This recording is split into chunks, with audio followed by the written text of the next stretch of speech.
Last year's Mi A1 granted us with mostly positive impressions. It wasn't ideal, but considering the popularity of this model, I can assume the phone offered more than enough to win the hearts of its owners. Today I will tell you about the successor of the last year's hit, Mi A2. Will the novelty repeat the success? We'll check this out. Let's start with appearance. The smartphone obtains the classical design of nowadays Xiaomi. There is nothing extraordinary here. The back and edges are made from the anodized aluminum. There is a bit rounded tempered glass on the front panel. The design recipe is new for Xiaomi, but there is also nothing frankly ugly in it. Comparing with Mi Max 3, our gadget looks like a little baby, but in terms of sizes of adequate smartphones, you understand that Mi A2 is quite grown up. This mini shovel appeared to be even bigger than OnePlus 6 and S9 Plus. To me, it isn't comfortable to control this smartphone with one hand at all. At the same time, if you are friendly with a large smartphone, this one might not upset you too much. Overall, for the assembly, there are no other questions or claims from me. It's good indeed. There's an infrared port in here. Instead of old micro USB, Mi A2 obtains USB-C, LED indicator, the fast fingerprint reader and a face unlock.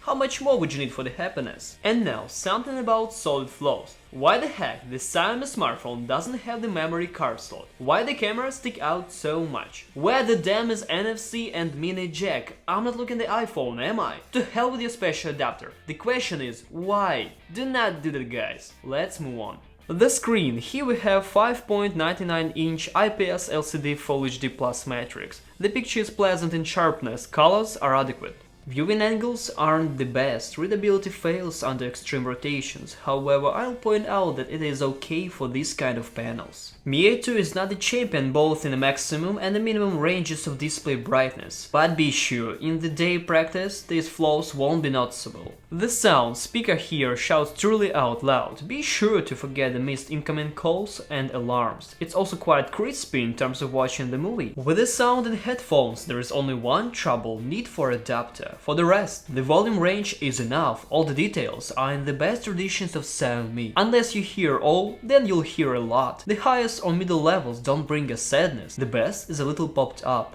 You will enjoy it a lot. Now for cameras. Personally, I won't call the front camera the ideal, but suitable enough to do its job. I'm pretty pleased with selfies it made. The evening of course adds its fuzziness, but we all got used to it. The main camera brings the real happiness. The colors are extremely pleasant to an eye. HDR completely does its job when needed. The pictures are in the maximum details, no questions from me. Glad to admit that the evening photos came out fine. We are also able to create portrait pictures. These are not so smoothly how expected, but at least acceptable. Mi A2 shoots 4K video. Somehow I didn't notice much of stabilization. And another one, not smooth re-exposure on certain parts of video. For the rest, I'm quite glad with it. Hardware is provided by the Qualcomm Snapdragon 660 chipset with 8-core 2.2 GHz processor and Adreno 512 for graphics. Device has 4 GB of RAM in our version and the built-in 32 GB of storage. It works extremely well, except in some games we haven't noticed any slowdowns. If to be more specific, I speak about such monsters as World of Tanks Blitz and PUBG Mobile. The first one will go snappy on medium to high settings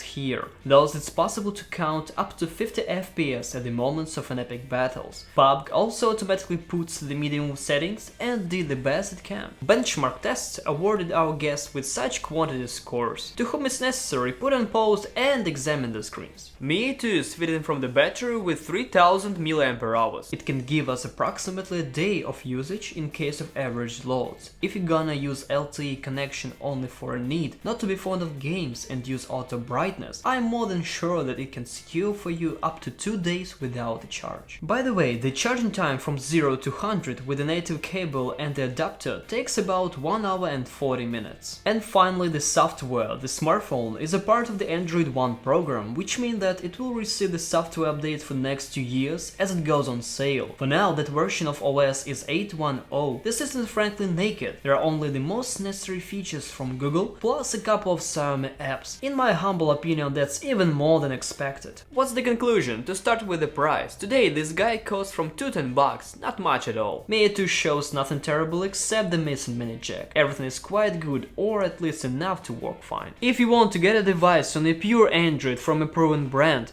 without spending a fortune, currently not so many options are available, but believe me, Mi A2 is not the worst of them.